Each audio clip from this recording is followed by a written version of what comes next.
And now, it's time for another Dice Tower review with Tom Vasel. Space Cadets from Stronghold Games and designed by Jeff Engelstein and his two children was the game that won our Innovative Game of the Year for the Dice Tower for 2012, and for good reason, because it really, what it did is it was a cooperative game in which you flew a spaceship, but you were doing all these different things in real time, whether it was flicking discs or building a puzzle. It took the idea of mini games and brought it to life in a board game in a very fun and effective way. Well, the sequel came out now, in a sense, designed by Jeff and his daughter Sydney, called Space Cadets Dice Duel. Now, Space Cadets Dice Duel is not necessarily a cooperative game. Instead, it's a team-based game in which players will split up into two teams. It can go anywhere from 4 to 8 players, and the players will take sides. Each player's team is controlling a spaceship trying to blow the other one up. It has some similar feel to Space Cadets, but it really, in reality, is a very different game. Let's take a look at it.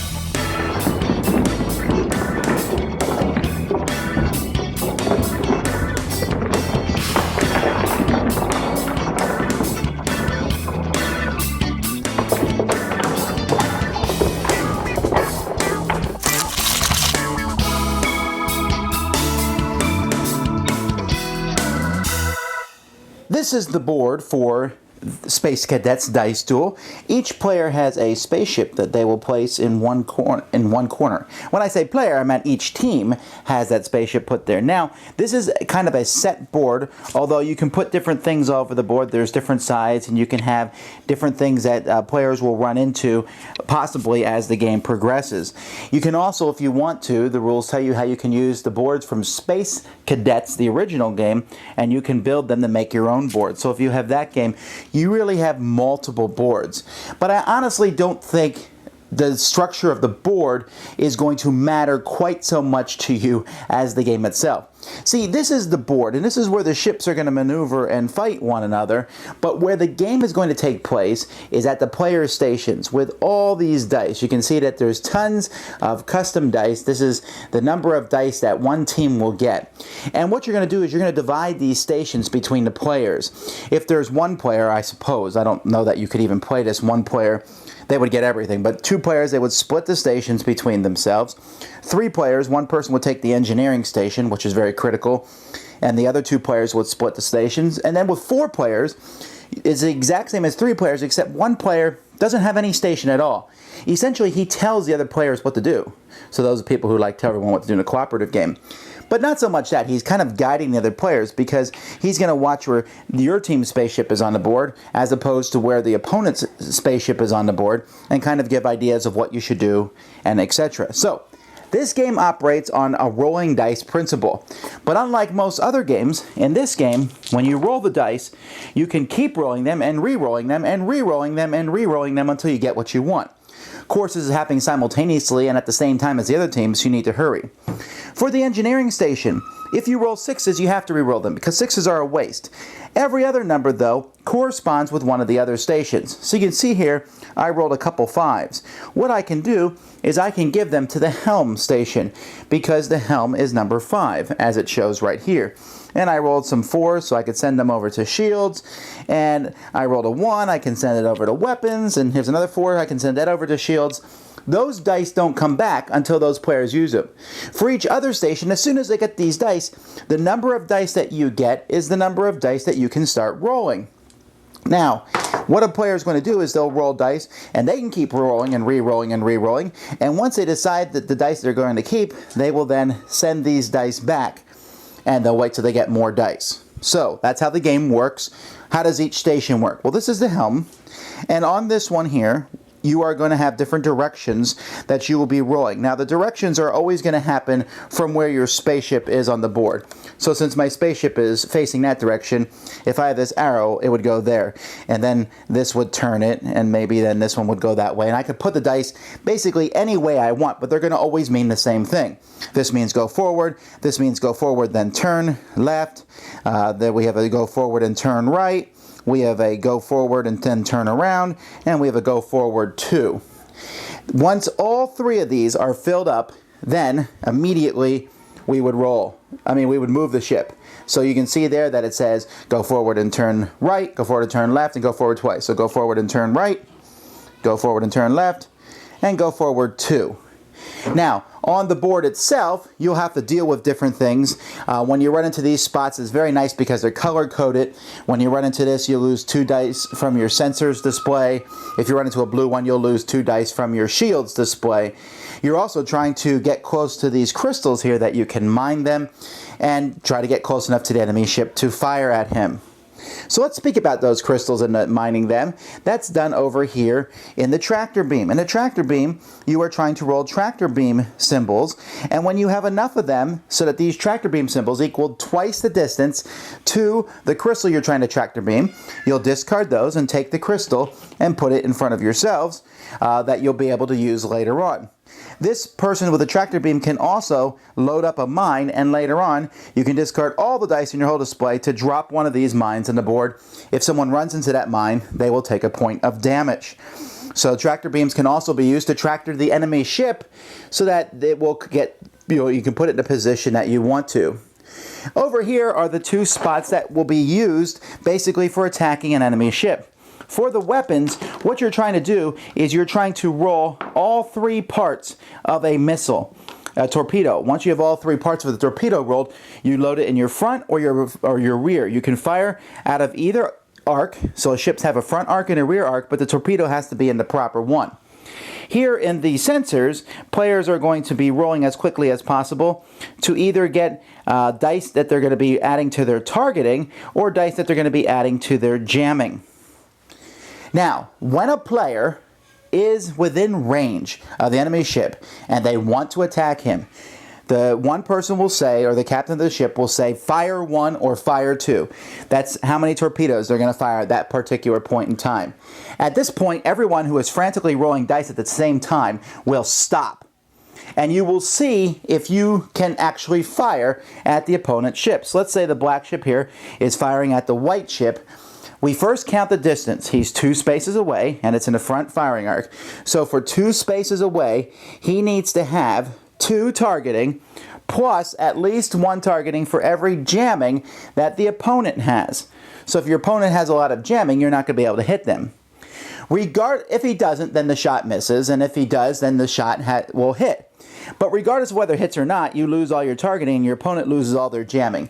So sometimes you'll fire at a ship knowing you'll miss just to get rid of all their jamming there. Now, if the shot does hit, well actually whether it hits or not, the torpedo is going to go away, but let's say it does hit. We will then look at the shields display. Now on the shields display, which we have upside down here, but we'll fix that in a second. When you get these, you'll be rolling shields dice, and you'll be placing them on whatever side you want. So you can place them in the rear, on the left, on the right, or in the front.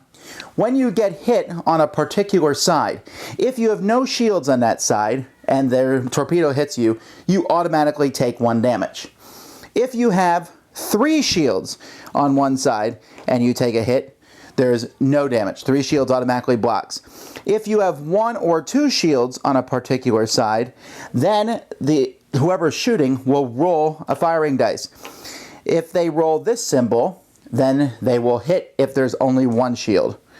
If there's 2 shields and they roll this double symbol, they will hit. So if you have 2 shields up, there's only a 1 in 6 chance that you'll get hit. While if you only have 1 shield up, there's a 50-50% chance that you will take a hit. Now, again, players will be rolling dice, and when whether shields block the hit or not, they go away. So you'll have to re-roll them again. You'll have to roll torpedoes again.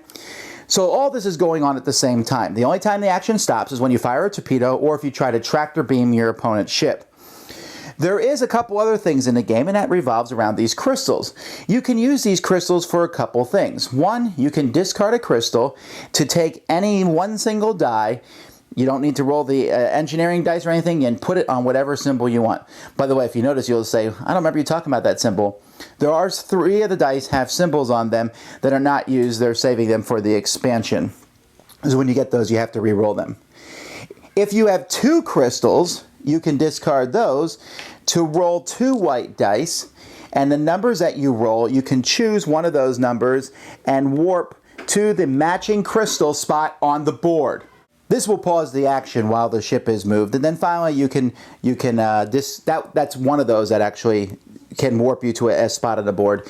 2 of the crystals, to get 2 of the crystals is a big deal. It will give you a dice back. give you dice back. Well, this is the thing about the game. Whenever you take a damage, whenever you take a shot, you must take one of your engineering dice and place it on the board. That gives you fewer engineering dice to roll, which gives you fewer dice to roll total. And when you take a fourth hit, you're dead. However, you can use 2 of these to get one of those dice back. That doesn't heal your ship. You'll put one of the crystals there to show that you're still damaged that far, but at least you'll get the die back. When crystals are used, they are placed here. Anytime someone fires at somebody else, then dice are rolled for each of the crystals that are placed there, and those crystals will respawn back on the corresponding spots on the board. The game will continue till one player has taken 4 damage. That player's or that team then loses. Alright, I'm not going to make any qualms about this. I love this game. This is fantastic, and I'll tell you why. Because Space Cadets was fun for me. I enjoy Space Cadets a lot. As you can see, it's still in my collection because it's such a unique, fun experience. It has this live space feeling. But Space Cadets Dice Duel was so exciting. I love team versus team anyway. I think that's an exciting thing and it's fun. But in this game, it really felt like you were outsmarting the other team. Trying to, you'd be looking at the board saying, okay, they're moving over there. And your people are shouting, I need different dice. The guy with engineering is throwing dice at different people. They're taking dice. Okay, load the torpedoes in the front. Sometimes you will say, you'll have dice in your board that you don't really want there. You can push them off and ask engineering to send you different dice so you can basically re-roll your dice. But some people say, well, you can just re-roll to get the best rolls. Well, you can, but if the other side decides to come after you with less than the best rolls, what are you going to do about it? I just think this game is so neat to watch as you move around. At the beginning of the game, both teams rush. They try to tractor some crystals to give them some benefit, but then you go right after each other right away. And the whole maneuvering as the ships basically are circling each other.